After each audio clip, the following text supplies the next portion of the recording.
اعوذ باللہ من الشیطان الرجیم بسم اللہ الرحمن الرحیم لا جناح علیکم ان طلقتم النساء ما لم تمسوهن او تفرضوا لهن فریضۃ ومتعوهن علی المحسن قدرہ وعلی المقتر قدرہ متاعا بالمعروف حقا علی المحسنین وان طلقتموهن من قبل ان تمسوهن وقد فرضتم لهن فریضۃ فنصف ما فرضتم الا ان يعفون او يعفو الذي بيده عقدة النکاح وان تعفوا اقرب للتقوى ولا تنسوا الفضل بینکم ان اللہ بما تعملون بصیر حافظوا علی الصلوات والصلاة الوسطى وقوموا للہ قانتین فإن خفتم فرجالا اور رکبانا فإذا أمنتم فاذكروا الله كما علمكم ما لم تكونوا تعلمون والذين يتوفون منكم ويذرون أزواجا وصية لأزواجهم متاعا إلى الحول غير إخراج فإن خرجن فلا جناح عليكم فيما فعلن في أنفسهن من معروف والله عزيز حكيم وللمطلقات متاع بالمعروف حقا على المتقين كذلك يبين الله لكم آياته لعلكم تعقلون۔ اگر تم عورتوں کو بغیر ہاتھ لگائے اور بغیر مہر مقرر کیے طلاق دے دو تو بھی تم پر کوئی گناہ نہیں، ہاں انہیں کچھ نہ کچھ فائدہ دو، خوشحال اپنے انداز سے اور تنگ دست اپنی طاقت کے مطابق، دستور کے مطابق اچھا فائدہ دے، بھلائی کرنے والوں پر یہ لازم ہے۔ اور اگر تم عورتوں کو اس سے پہلے طلاق دے دو کہ تم نے انہیں ہاتھ لگایا ہو اور تم نے ان کا مہر بھی مقرر کر دیا ہو، تم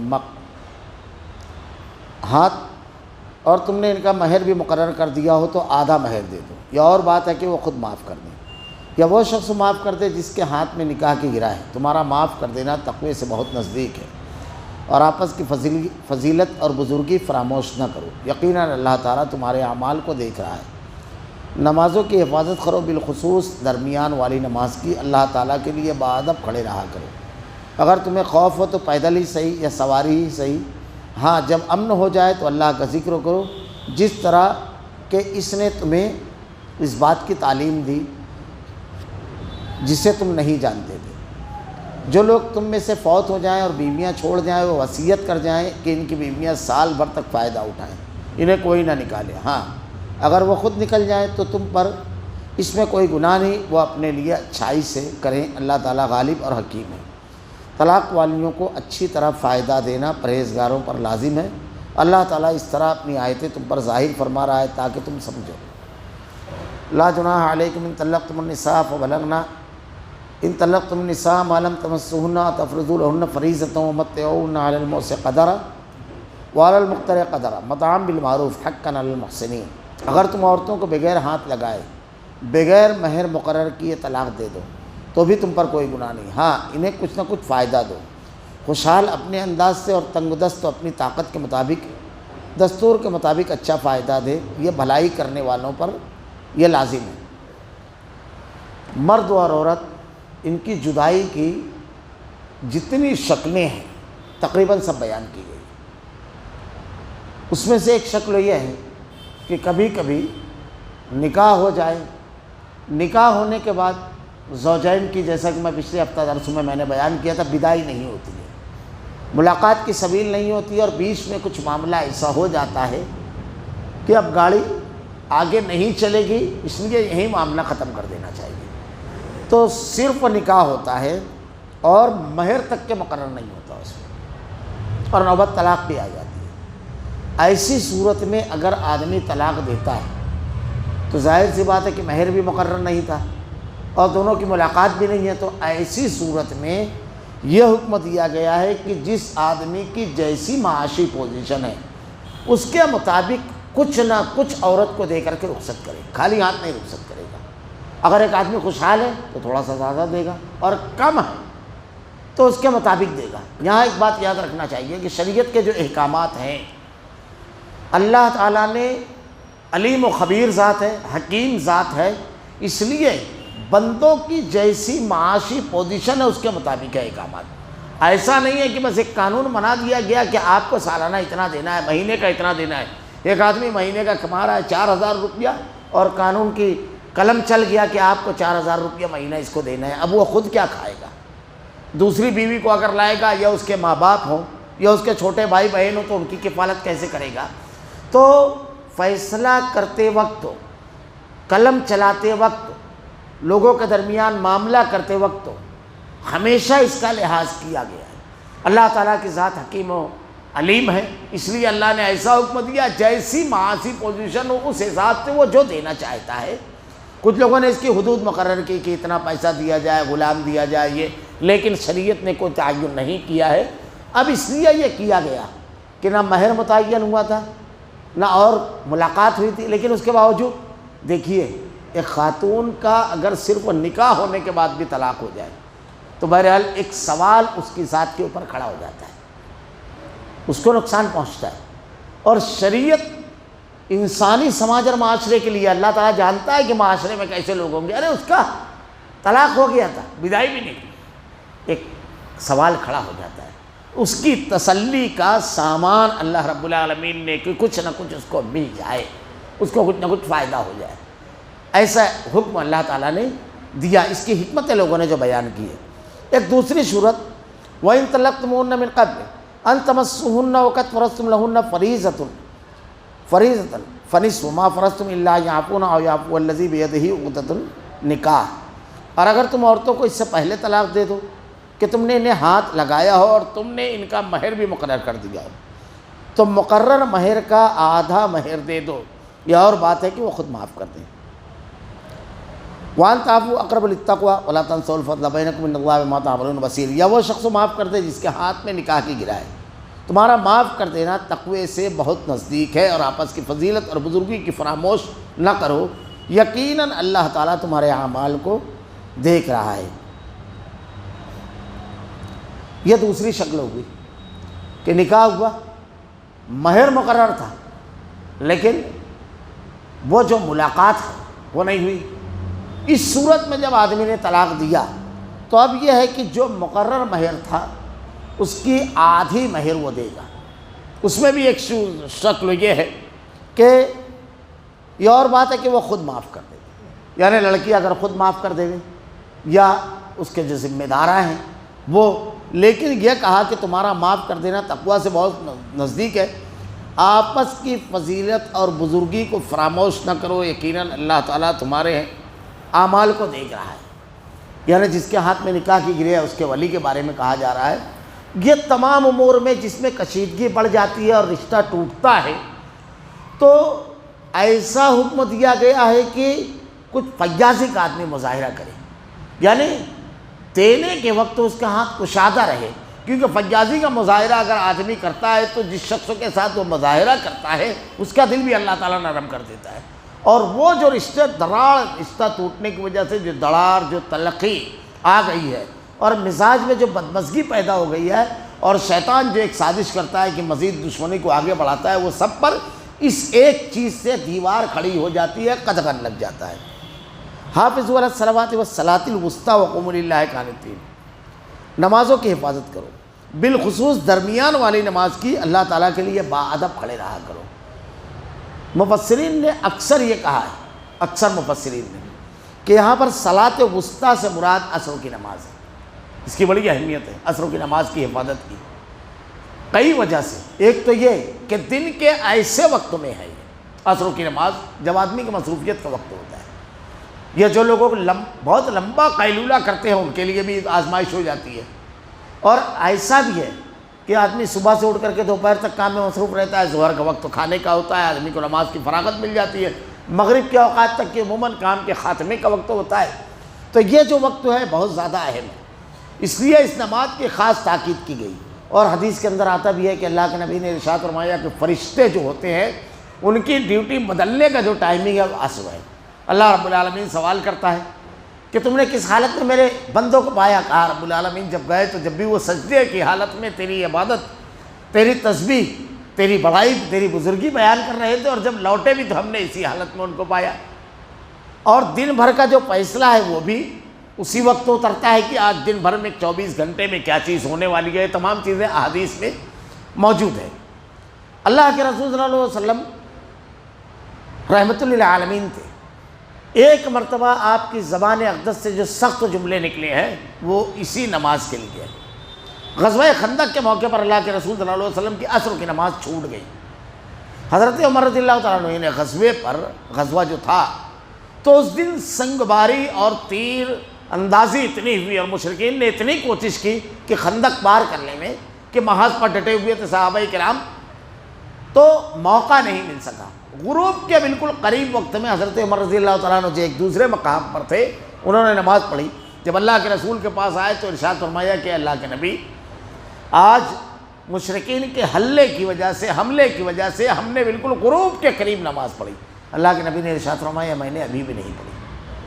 اور اس وقت آپ کی زبان اقدس سے نکلا کہ اللہ ان لوگوں پر گرفت فرما جنہوں نے میری نماز چھوڑوا دی۔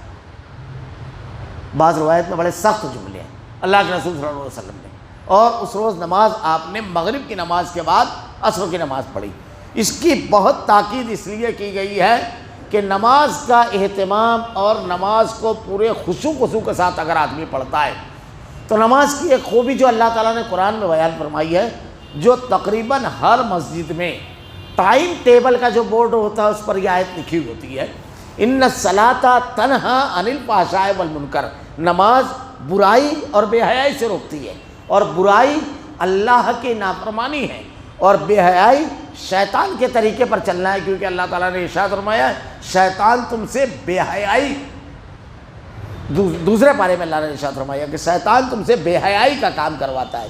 اس لیے شرک کے ہر مرکز پر آپ کو بے حیائی بالکل عام ملے گی، جیسے مرد و عورتوں کا آزادانہ اختلاط اور پھر وہ تمام منازل کا طے کرنا جو شریعت میں ممنوع ہے۔ اللہ تعالیٰ نے تو کہا وَلَا تَقْرَبُوا الزِّنَا إِنَّهُ كَانَ فَاحِشَةً وَمَقْتًا وَسَاءَ سَبِيلًا، لیکن شرک کے اکثر مراکز کی جب تفصیلات آپ حاصل کریں گے تو یہ بالکل بے حیائی کے مراکز، برائی کے مراکز ہوتے ہیں، بالکل عام چیز ہوتی ہے یہ وہاں پر۔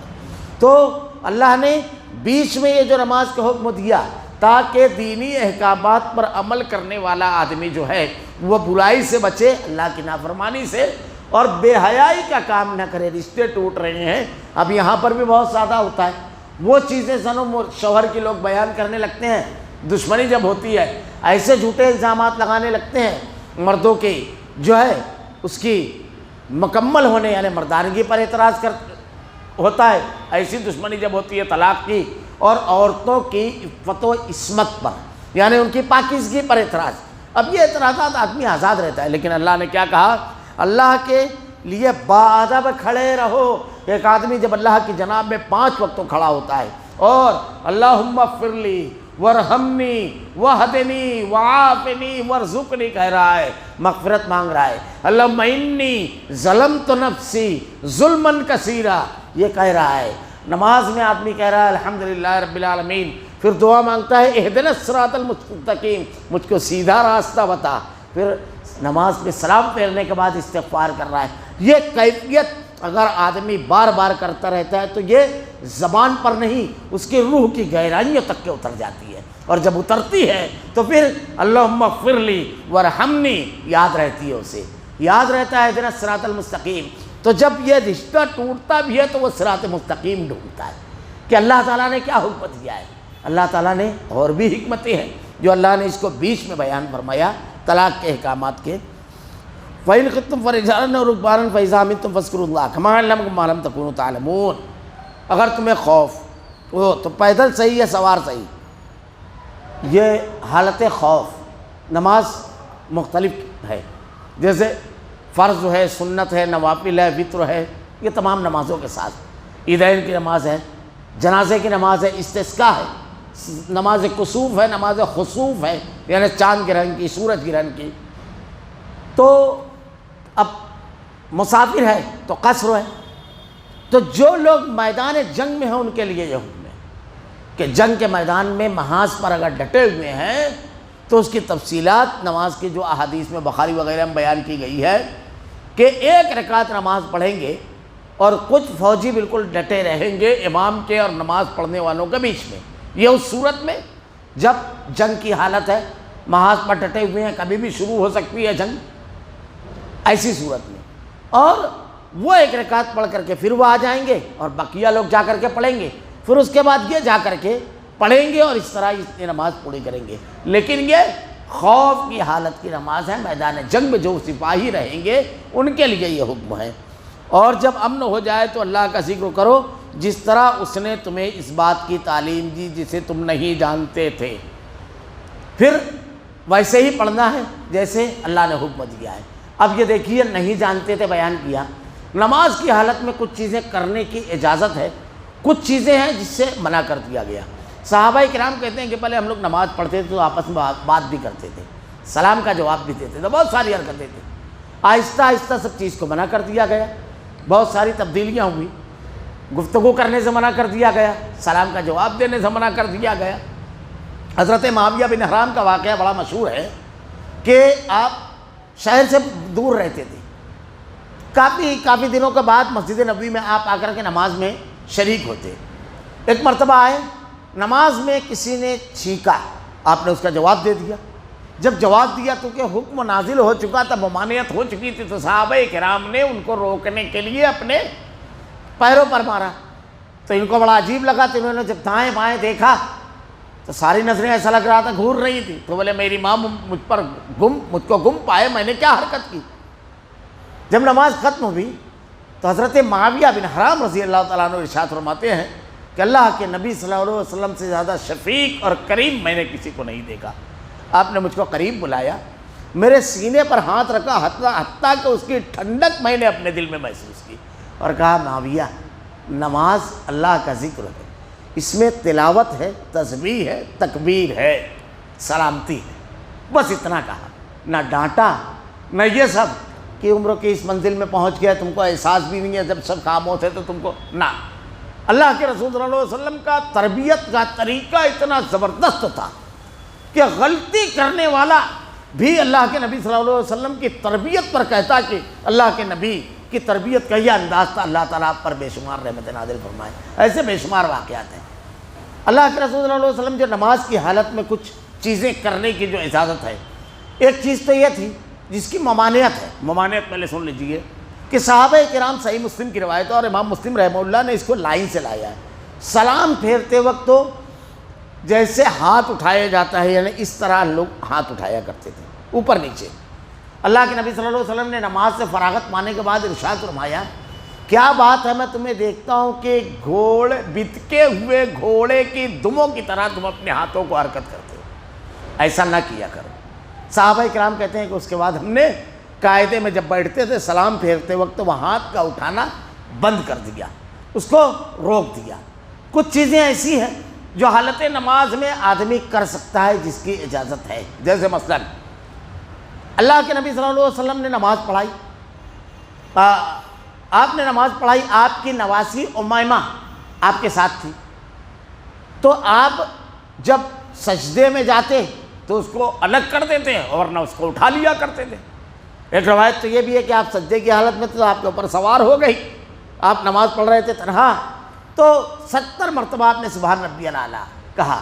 جب صحابہ نے دریافت کیا تو کہا سوار اپنی سواری پوری کر لیں گے، تو بچہ اگر ہے وہ اس قسم کی کوئی حرکت کر رہا ہے تو اس کو ہٹا سکتے ہیں۔ اللہ کے رسول صلی اللہ علیہ وسلم، حضرت عائشہ کہتی ہیں کہ نماز پڑھتے تھے حجرے میں، بہت چھوٹا حجرہ تھا، میں پیر پھیلا لیتی، جب آپ کو سجدے میں جانا ہوتا تو آپ میرے پاؤں کو ہاتھ لگاتے، میں اپنے پیر کو سکیڑ دیتی اور اللہ کے نبی صلی اللہ علیہ وسلم سجدہ کر لیا کرتے تھے۔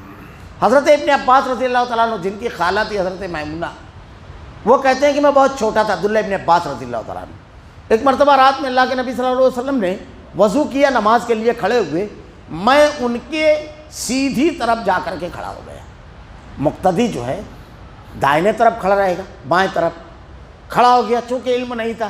اللہ کے رسول صلی اللہ علیہ وسلم نے ان کا ہاتھ پکڑا اور ہاتھ پکڑ کر کے ان کو اپنی سیدھی طرف کر لیا، اللہ کے نبی صلی اللہ علیہ وسلم الٹی طرف کر لیا حالت نماز میں، کیونکہ آپ جانتے نہیں تھے کبھی ایسا ہو سکتا ہے کہ دو لوگ نماز پڑھ رہے ہیں، تو دو لوگ جب نماز پڑھیں گے باجماعت تو دائیں اور بائیں آزو بازو میں کھڑے ہوں گے، تو ایسی صورت میں اگر تیسرا شخص آتا ہے تو دو شکلیں ہوگی، یا تو امام کو آگے کرتے ہوئے اگر گنجائش ہو اور مقتدی کے بازو میں کھڑا ہو جائے، اور امام کو بھی جب پیٹھ پر ہاتھ لگے تو اسے سمجھ لینا چاہیے کہ کوئی ایک شخص آ چکا ہے، سب کو ہو جائے گی، مجھ کو آگے ہو جانا ہے۔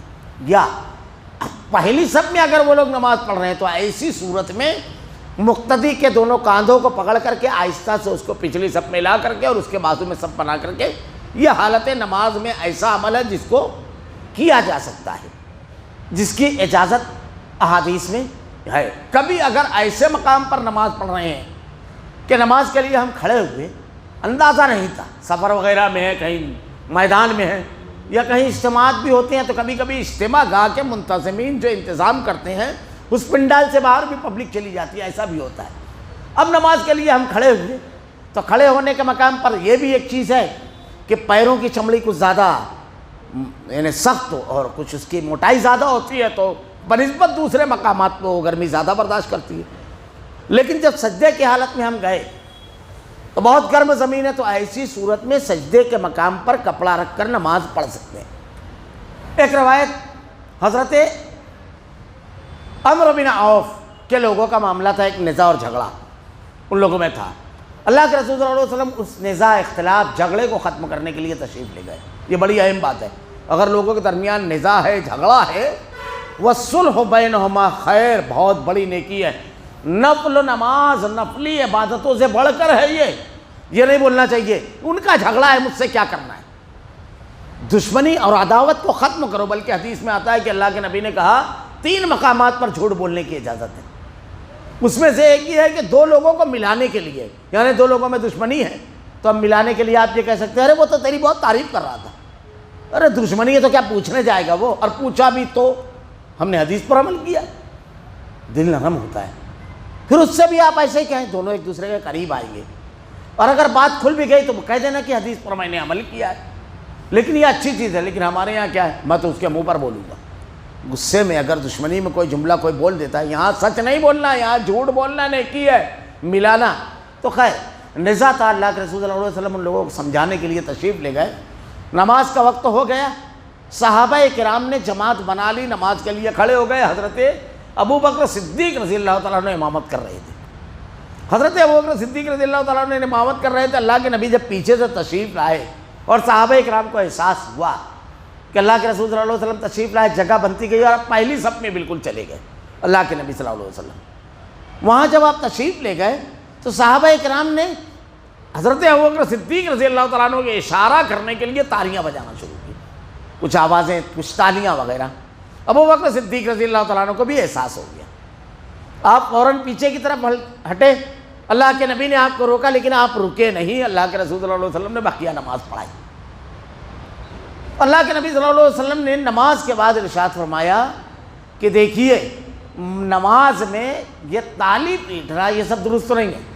اگر امام کی کوئی چیز تم کو غلط لگے حالت نماز میں تو مرد و حضرات سبحان اللہ کہیں، اور خواتین جو ہیں یہ جو اپنا ہاتھ ہے، ہاتھ کے پشت کے حصے پر، سیدھے ہاتھ سے الٹے ہاتھ کے پشت کے حصے پر اس طرح مارے، یعنی یہ تالی کی نہیں، ایک آواز رہے گی۔ اگر خواتین ہیں اور اس میں کوئی امامت کر رہی ہے اور کوئی غلطی ہوتی ہے تو ان کو یہ کرنا ہے۔ اس کے ساتھ ساتھ ان کی چوڑی کی بھی آواز آتی ہے تو آواز بڑی نمایاں ہو جاتی ہے۔ اگر امام نماز پڑھا رہا ہے اور اس سے کوئی غلطی ہو گئی تو آپ نماز میں اس کو لقمہ دے سکتے ہو، غلطی ہوئی تو سبحان اللہ کہہ سکتے ہو۔ تلاوت میں اگر غلطی ہوئی یا وہ رک گیا تو آپ اس کو لقمہ بھی حالت نماز میں دے سکتے ہو۔ یہ ان چیزوں کی نماز کی حالت میں اجازت ہے۔ بعض مرتبہ جیسے نوافل وغیرہ آپ پڑھ رہے ہیں، سواری پر ہیں، تو سواری اگر قبلہ رخ ہے تو آپ نیت باندھ لیجیے، اس کے بعد سواری کا رخ کدھر بھی مڑے۔ اللہ کے نبی صلی اللہ علیہ وسلم اونٹ پہ سوار تھے۔ جیسے ہم لوگ ٹرین وغیرہ میں سفر کر رہے ہیں، ہم نے اندازہ کیا کہ ٹرین اب قبلہ رخ پہ آ گئی ہے، ہم سب بنا کر پڑھ سکتے ہیں، تو وہاں آپ نماز کی نیت باندھ دیجیے، اب ٹرین چاہے جدھر مڑے۔ ایک اور واقعہ ملتا ہے ایک صحابی کا کہ اللہ کے نبی صلی اللہ علیہ وسلم کے بعد خوارج کے معاملے میں وہ نماز پڑھ رہے تھے، حالت نماز میں گھوڑا چلنے لگا تو آپ نے اس کی لگام پکڑ لی، اور لگام پکڑتے ہوئے نماز پڑھی تو خارجیوں میں سے ایک شخص نے کہا اس بوڑھے کو دیکھو ستیہ ناس ہو، اس قسم کا سخت جملہ کہا۔ آپ نماز سے فارغ ہو گئے، کہتے ہیں میں اللہ کے نبی کے ساتھ 7-8 غزوات میں شریک رہا، میں نہیں چاہتا تھا، اللہ تعالیٰ نے کہا دین میں آسانی ہے، مشکل نہیں ہے دین میں، تو اللہ کہہ رہا تھا آسانی کا، اس لیے میں نہیں چاہتا تھا کہ میں اس کے بعد گھوڑا تو چلا جائے میں حیران و پریشان رہوں، میں اپنے گھر تک منزل تک کیسے پہنچوں۔ تو ایسی جو صورتیں ہوگی تو کچھ مواقع ایسے ہیں جہاں مخصوص عمل کی اجازت ہے نماز میں۔ والذین یتوفون منکم ویذرون ازواجا وصیۃ لازواجہم متاعا الی الحول غیر اخراج فإن خرجنا فلا جناح علیکم فیما فعلنا فی انفسہن من معروف واللہ عزیز حکیم۔ جو لوگ تم میں سے فوت ہو جائیں، بیویاں چھوڑ جائیں، وہ وصیت کر جائیں کہ ان کی بیویاں سال بھر تک فائدہ اٹھائیں، انہیں کوئی نہ نکالے۔ ہاں اگر وہ خود نکل جائیں تو تم پر اس میں کوئی گناہ نہیں، جو وہ اپنے لیے اچھائی سے کریں، اللہ غالب اور حکیم ہے۔ یہ ترتیب کے اعتبار سے پیچھے ہے یہ، مگر اس سے پہلے جو آیت نازل ہو چکی ہے کہ 4 مہینہ، اس حساب سے اسی بنیاد پر مفسرین نے لکھا ہے یہ منسوخ ہے۔ نہیں تو پہلے ایسا تھا کہ یہ احکامات جب نازل نہیں ہوئے تھے تو یہ تھا، اس کے ترکے میں سے سال بھر کا اس کا خرچ نکال لیا جاتا اور سال بھر اس کا ذمہ دار تھا۔ لیکن اب سب چیزیں آ گئی کہ 4 مہینے وہ عدت گزارے گی اور اس کا جو ترکہ رہے گا پھر اس کا مال خود اس کے پاس آ جائے گا اور وہ اس کے ذریعے، اور اگر نہ ہو تو اس کے والد، اس کے بھائی، یہ اس کے ذمہ دار ہیں اس کی کفالت کے۔ یہ حکم اس سے پہلے کا تھا۔ اللہ تعالیٰ تم پر وَلِلْمُطَلَّقَاتِ مَتَاعٌ بِالْمَعْرُوفِ حَقًّا عَلَى الْمُتَّقِينَ، ہاں انہیں طلاق والیوں کو اچھی طرح فائدہ دینا پرہیزگاروں پر لازم ہے۔ اس میں ایک چیز یہ ہے کہ 4 مہینے کی جو عدت ہے، یعنی پیچھے جو گئی یہ تو بیان کر دی گئی۔ طلاق کی جو شکلیں بیان کی گئی ہے، ایک تو ایسی طلاق جس میں نکاح تو ہوا، جو اس میں تفصیلات آئی کہ نکاح ہوا، دونوں کی ملاقات نہیں ہوئی، مہر طے نہیں تھا، تو کچھ دے کر کے آدمی رخصت کرے۔ نکاح ہوا، مہر طے نہیں تھی، نکاح ہوا، مہر بھی طے ہوئی اور بغیر اس کے طلاق ہوا تو آدھی مہر دے گا آدمی۔ نارمل طلاق ہوئی تو سب کچھ دینا ہے، عدت، مہر وغیرہ۔ اور اگر نکاح ہوا، مہر طے نہیں تھی اور ملاقات ہو گئی تو اس صورت میں مہر مثل دینا ہے اس کو۔ مہر مثل کس کو کہا جاتا ہے؟ جس قبیلے اور خانوادے کی عورت ہے، اس قبیلے اور خانوادے کے لوگوں کی جو مہر تھی اس کے مطابق اس کو مہر دی جائے گی۔ اور ملاقات ہو نہ ہو، نکاح ہوا اور اس سے پہلے آدمی مر گیا، اس صورت میں کیا کیا جائے گا؟ اس صورت میں یہ حکم نہیں رہے گا۔ حضرت علقمہ رضی اللہ تعالیٰ عنہ کہتے ہیں کہ حضرت عبداللہ ابن مسعود رضی اللہ تعالیٰ عنہ سے کسی نے پوچھا کہ اس شخص کے بارے میں کیا ہے کہ اس نے نکاح کیا، مہر بھی طے نہیں تھا، ملاقات بھی نہیں ہوئی اور اس کی بیوی اور وہ فوت ہو گیا، مر گیا، ایسی صورت میں اس کی اہلیہ کیا کرے گی؟ تو حضرت عبداللہ ابن مسعود رضی اللہ تعالیٰ عنہ نے کہا اس کو مہر مثل دیا جائے گا، اس کا حکم الگ ہے، عدت بھی گزارے گی وہ اور اس کو وراثت میں سے پیسہ بھی ملے گا۔ یعنی اس کا ترکہ جو ہے، اگر صاحب اولاد ہے وہ آدمی تو ترکے کا جو نظام ہے کہ اگر کوئی آدمی صاحب اولاد ہے، بیٹا بیٹی سب ہیں، تو اس کا ترکہ جب تقسیم ہوگا تو 8 حصہ پہلے کیا جائے گا اور 8واں حصہ اس کی اہلیہ کا الگ کر دیا جائے گا، اور باقی پھر اس کے وارثین جو ہیں، یہ لڑکوں کو 2 حصہ اور لڑکوں کو لڑکیوں کا 1 حصہ، یعنی جتنے بیٹے ہیں فرض کر لو 3 بیٹے ہیں اور 2 بیٹی ہے، تو ٹوٹل اس کے جو ہیں 8 حصے لگیں گے مال کے۔ پہلے 8 حصہ لگا، 1 حصہ خاتون کو دے دیا گیا، اس کی اہلیہ کو۔ اب جو مال بچا ہے وہ 8 حصوں میں تقسیم ہوگا، یہ 2 بیٹے اور 1 بیٹی ہے تو ٹوٹل مال 5 حصوں میں تقسیم ہوگا۔ 5 حصوں میں بچے گا تو 2 حصے بیٹوں کو اور 1 حصہ بیٹی کو دیا جائے گا۔ اور اگر اس کو کوئی اولاد نہیں ہے، صرف بیوی ہے، تو اس صورت میں 4تھا حصہ یعنی پورے مال کو 4 حصوں میں تقسیم کر کے اس کی بیوہ کو 1 حصہ دیا جائے گا۔ وہ پوری تفصیل اپنے مقام پر یعنی سورہ نساء میں انشاءاللہ العزیز اللہ نے بیان کی ہے۔ یہاں ایک جملہ یاد رکھنا، ترکے کی بحث، کس کو کتنا ملنا ہے، یہ ماں باپ کا معاملہ نہیں ہے۔ یعنی ابا یہ نہیں سوچے کہ یہ لڑکے کو اتنا دے دوں یا یہ بیٹی کو، یہ سب اللہ نے سب کا حساب کر دیا ہے، قلم چلا دیا اللہ نے، اس کا اتنا، اس کا اتنا، اس کا اتنا، ہم کو قلم نہیں چلانا ہے، وہاں اللہ نے متعین کر دیا، بس اللہ کا جو متعین کیا ہوا حساب اس کے مطابق تقسیم کرنا ہے۔ یہ بالکل اصول ہے، یہ صحیح طریقہ ہے۔ اور تقسیم ترکے کی وصیت اور قرض کی ادائیگی کے بعد، یعنی پورا مال جب ترکہ تقسیم کرنے کے لیے بیٹھیں گے تو پہلے پوچھیں گے کتنا قرض ہے، پہلے قرضوں کی ادائیگی کریں گے کیونکہ قرض بہت ضروری چیز ہے۔ اللہ کے نبی تو جنازے کی نماز پڑھانے سے پہلے دریافت تو کرتے تھے، تو قرض ادا کریں گے. پھر اگر اس نے کچھ وصیت کی ہے تو وصیت بھی 1/3 یعنی جتنا مال ہے اس سے 1/3 پر اس کا اطلاق ہوگا. جیسے ایک آدمی اگر بولتا ہے مرتے وقت کہ میرا آدھا مال مسجد بنا دینا, مدرسہ بنوا دینا, یتیم خانہ بنوا دینا, غربا میں تقسیم کر دینا, اس کا اطلاق نہیں ہوگا. کیوں؟ حدیث ہے. علماء سے آپ دریافت تو کیجیے, فتویٰ یہی دیں گے. حضرت سعد ابن ابی وقاص رضی اللہ تعالیٰ عنہ کی طبیعت بگڑ گئی. آپ کو صرف ایک بیٹی تھی, بہت مال تھا. اللہ کے نبی عادت کے لیے تشریف لے گئے تو آپ نے کہا اللہ کے رسول مجھ کو بہت مال ہے, صرف ایک بیٹی ہے, کیا پورا اللہ کے راستے میں دے دوں, صدقہ کر دوں پورا؟ اللہ کے نبی نے ارشاد فرمایا نہیں, تم اپنے وارثین کو محروم نہ چھوڑو. بڑا پیارا جملہ ہے. آدمی اپنے وارثین کے بارے میں نہیں سوچتا ہے, عمرہ کر لیتا ہے, حج کر لے گا, یہ کر لے گا. اپنے وارثین کو محروم نہیں چھوڑنا چاہیے, فقیر نہیں چھوڑنا چاہیے, ان کا خیال رکھنا چاہیے. تو اللہ کے نبی نے کہا نہیں. کہا اللہ کے نبی 2/3 کہا نہیں, کہا آدھا کہا نہیں, کہا 1/3. اللہ کے رسول نے کہا یہ بھی بہت زیادہ ہے.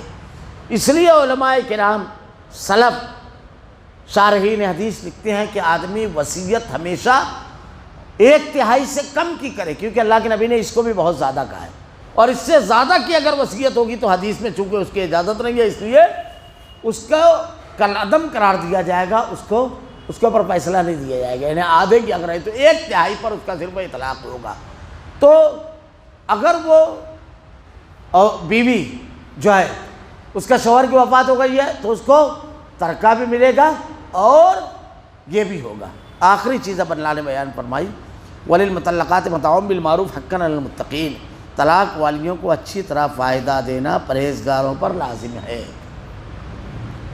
یہ آیت جو ہے قرآن مجید کی کئی مرتبہ ہندوستان کے اندر جو کچھ زیادہ عمر کے لوگ ہیں بہت اچھی طرح جانتے ہیں, مسلم پرسنل لا بورڈ نے تحریک چلائی اور یکساں سول کوڈ اور یہ تمام چیزوں کا معاملہ اٹھا. اسی قسم کا ایک معاملہ یہ تھا کہ جب جج حضرات نے قرآن پڑھا, غیر مسلم حضرات نے ترجمے وغیرہ سے جب یہ آیت پڑھے وَلِلْمُطَلَّقَاتِ مَتَاعٌ بِالْمَعْرُوفِ حَقًّا عَلَى الْمُتَّقِينَ. طلاق والیوں کو اچھی طرح فائدہ دینا پرہیزگاروں پر لازم ہے. تو متاع معروف یہ جو کہا گیا اس کا ترجمہ انہوں نے کیا فیئر مینٹیننس, اس کا ترجمہ یہ کیا. اب انہوں نے کہا طلاق والیوں کو اچھی طرح فائدہ دینا ہے تو کھوٹی لگا دی. اصل میں واقعہ یہ ہوا کہ غلام مصطفیٰ قادری نام کے ایک وکیل تھے ہائی کورٹ کے, اورنگ آباد کے. وفات ہو گئی, ان کی اولاد, ان کے بیٹے, ان کے پوتے نواسے ابھی سب زندہ ہیں. طلاق کے معاملے میں جب کورٹ نے اس قسم کا ڈیسیزن دینا شروع کیا تو انہوں نے علماء سے رجوع کیا. وہ ایک الگ داستان ہے. بڑے بڑے علماء کے پاس گئے, کہیں ان کو اطمینان نہیں ہوا طلاق کے معاملے پر. وہ کہتے تھے کہ ہم کو کورٹ میں ہندو جج ہم کو قرآن بتاتا ہے, مسلمان وکیل کو وہ کہتا ہے یہ تیرا قرآن پڑھ, یہ ہم کو سمجھاؤ. تو حنیف وکیل, ایڈوکیٹ حنیف وکیل ویجا پور کے جو تھے یہ ان کے شاگرد تھے. انہوں نے کہا آپ چلیے ہمارے ساتھ. مالیگاؤں تشریف لائے تو وہ جس وقت آئے تھے پورا ڈریس وغیرہ لے کر کے آئے تھے, کئی جوڑے. تو بڑی حیرت ہوئی ہم لوگوں کی. اس وقت دارالمطالعہ میں بیٹھتے تھے, فیضی خالد اختر صاحب ہے, خلیل پریدی ہے, پھر اس کے بعد فضل الرحمان صاحب ہے, ابو رضوان ہے, میں, ہم لوگ سب بیٹھتے تھے. تو ہم لوگوں نے کہا انشاءاللہ عبدالواحد صاحب, یہ تمام لوگ بیٹھتے تھے. کہا کہ ہم لوگ مطمئن کریں گے. بہرحال ان سے 3-4 گھنٹے کی طویل بیٹھک ہوئی اور اللہ تعالیٰ کا بے پناہ فضل و کرم, انعام اور احسان کہ اللہ تعالیٰ نے ایسی دلیلیں ذہن میں ڈال دی کہ بالکل مطمئن ہو کر کے وہ اٹھے اور کہا اب میں, اور انہوں نے باقاعدہ کورٹ میں کیس لڑا. تو اس میں جو جوابات دیے گئے تھے میں ایک جواب یہاں بتا دیتا ہوں آپ کو. یعنی ان سے جب وہ کہنے لگے کہ یہ جو متاع معروف ہے یہ کیا ہے, یہی تو ہے کھوٹی.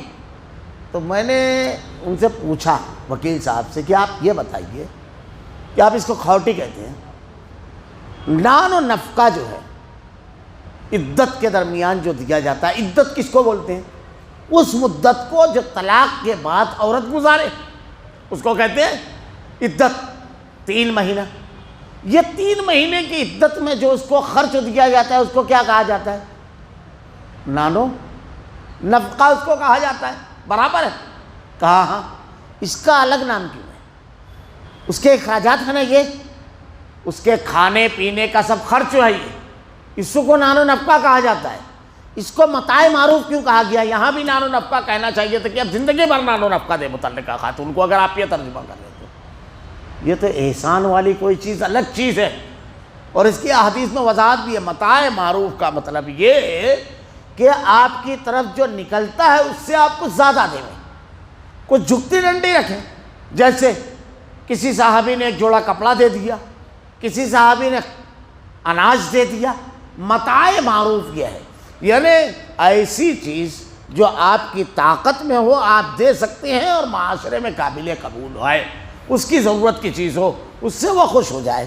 یہاں پر یہ کہا گیا ہے طلاق والیوں کو اچھی طرح فائدہ دینے کا مطلب یہ ہے کہ ہمیشہ فائدہ دینا یہ نہیں کہا گیا ہے۔ جب طلاق دیا تو جدائی کے وقت تو آپ اس کو رخصت کر رہے ہیں، تو یہ مت کہیے کہ 2100 ہوا ہے تو میں 2000 دوں گا، اس کو 2500 پر لے کر کے چلے جائیں گے۔ 21,000 ہے تو اس کو 22 اور 23,000 کر دیجئے۔ وہاں پر آپ اچھے ڈھنگ سے اس کو رخصت کیجئے۔ بچے کو آپ سفر میں بھیجتے ہیں، ممبئی جا رہا ہے تو ادھر جانے کا کرایہ ہے، آنے کا کرایہ، دن بھر رہے گا، 3 ٹائم کا کھانا 60 روپئے کے حساب سے 180 روپیہ ایسے نہیں جوڑتے آپ؟ جوڑتے ہیں کبھی ایسے؟ یا آپ خود اپنے لیے جوڑتے ہیں؟ تھوڑا سا جھکتی ڈنڈی رکھتے ہیں کیونکہ آپ کی اولاد ہے، یہ بھی رخصت ہو رہی ہے، تو تھوڑا سا آپ ایسا معاملہ رکھیے۔ یہ غلط فہمی ہے۔ قرآن کو صاحب قرآن، جس پر اللہ نے قرآن نازل فرمایا، وہ سمجھائے گا یہ کیا ہے۔ اور عربی میں کہتے ہیں لکل فن نجال، فن کے لوگ بتائیں گے۔ آپ کسی بھی چیز کا کچھ بھی معنی نکال لیں گے تو ہوتا یہ ہے، جب فن کا ماہر آدمی نہیں ہوتا ہے تو اس دیوار کی کیل اگر اس دیوار میں ٹھوکنے کی کوشش کرتا ہے تو کیل تو جاتی نہیں ہے، مگر دیوار اور کیل دونوں کا ستیہ ناش ہو جاتا ہے۔ یہی ہوتا ہے بغیر مطلب سمجھے جو ہمارے یہاں کچھ ججس اور وکلا نے غلط معنی نکالا اس کا، اسی کی بنیاد پر یہ ہوا۔ اصل میں انہوں نے ان کے سامنے ایک ایسا سماج اور معاشرہ ہے جہاں متعلقہ خاتون، بیوہ خاتون جو ہوتی ہے، بیوہ تو منحوس ہوتی ہے، متعلقہ سے کوئی نکاح نہیں کرتا ہے، رکھیل کا تو تصور ہے، دوسری اور تیسری بیوی کا تصور نہیں ہے۔ لیکن اسلامی قانون ہے تو اسلامی قانون میں آپ کا پڑوسی اگر بھوکا رہ گیا تو اللہ آپ سے سوال کرے گا، سالن میں پانی بڑھا لو، پتلا کر لو، لیکن اس کو بھوکا نہیں سونا چاہیے۔ اس کی ضرورتیں پوری کرنے کے لیے زکوٰۃ ہے، صدقات ہے، پڑوسیوں کو حقوق ہے، اس کے والدین ہیں، اس کا بھائی ہے، اتنے سارے ذمہ دار اللہ تعالیٰ نے بنا دیے ہیں۔ اس سماج اور معاشرے کی وہ خاتون نہیں ہے جہاں کوئی پوچھنے والا نہیں ہے۔ یہاں تو 10 ہانڈیوں میں اس کے لیے بنتا ہے، 10 جگہ سے اس کے لیے کپڑے آئیں گے، 10 جگہ سے اس کی علاج کا انتظام رہے گا۔ تو آپ ایک ایسے سماج، ایک بے مروت انسانیت سے خالی سماج اور معاشرے کے اندر رہ کر کے وہاں کے حالات کو دیکھ کر کے اسلام کا انطباق اس کے اوپر مت کیجیے۔ اسلام تو ایسے سماج اور معاشرے کا نام ہے کہ اپنے سامنے کا کھانا بھوکے کو کھلا دینا۔ اور اس پورے ملک نے پہلے کرونا لہر میں اور دوسری کرونا لہر میں اہل ایمان کا یہ نظارہ دیکھا کہ اپنے ہاتھ، اپنے گھروں میں پکی ہوئی ہانڈیاں، بچوں کو بھوکا رکھ دیا لیکن جانے والے مسافروں کو کھلایا۔ تو اس سماج اور معاشرے کے افراد کے درمیان جب آپ ضابطوں کی بات کرتے ہیں تو اس سماج کو زندگی گزارنے کا جو ضابطہ اس کائنات کے خالق نے، تمہارے میرے سب کے پیدا کرنے والے نے دیا ہے، پہلے اس ضابطے کا علم حاصل کیجئے، اپنی جہالت اور لا علمی کا اعتراف کیجئے، بجائے یہ کہ اسلام پر اعتراض کرنے کے، بجائے یہ کہ اسلامی تعلیمات پر انگلی اٹھانے کے۔ یہ مکمل نظام حیات ہے، مکمل دین ہے۔ یہاں کمزور مجبور نہیں ہے۔ حضرت ابوبکر صدیق رضی اللہ تعالیٰ عنہ پہلے خلیفہ مسلمانوں کے، وہ یہ جملہ کہتے ہیں، کیا جملہ کہتے ہیں؟ تم میں جو کمزور ہے میرے نزدیک سب سے زیادہ طاقتور ہے، میں اس کے ساتھ کھڑا ہوں، پوری حکومت اس کے ساتھ کھڑی ہوتی ہے۔ یہ وہ نظام ہے کہ امیر المومنین رات کو گشت کرتے ہیں، اور گشت کرتے ہوئے ایک شخص کو دیکھتے ہیں گھر کے باہر فکر مند بیٹھا ہے، خیمے کے باہر مسافر ہے، پوچھتے ہیں کیا حال ہے؟ کہا اہلیہ درد سہ ہے، ولادت قریب ہے۔ فوراً گھر جاتے ہیں، اپنی اہلیہ کو اٹھاتے ہیں اور کہتے ہیں میرا ایک بھائی، تمہاری ایک بہن ضرورت مند ہے، اس کا کوئی نہیں ہے یہاں، ایسا موڑ ہے۔ آپ کی اہلیہ تمام ساز و سامان کے ساتھ جاتی ہیں، بچے کی ولادت ہوتی ہے، شخص بیٹھ کر گفتگو کر رہا ہے اور کہتا ہے ایسا شخص ذمہ دار ہونا چاہیے مسلمانوں کا۔ ایسے وقت میں جب میں ضرورت مند تھا، یہ گفتگو ہو رہی ہے، اندر سے حضرت عمر رضی اللہ تعالیٰ عنہ کی اہلیہ آواز دیتی ہے، امیر المومنین اپنے ساتھی کو بیٹے کی خوشخبری سنا دیجیے۔ وہ شخص تو جھٹکے سے کھڑا ہو جاتا ہے، آپ امیر المومنین؟ وہ تاریخی جرم حضرت عمر رضی اللہ تعالیٰ عنہ نے کہا تھا، نہ، خادم المسلمین، میں خادم ہوں۔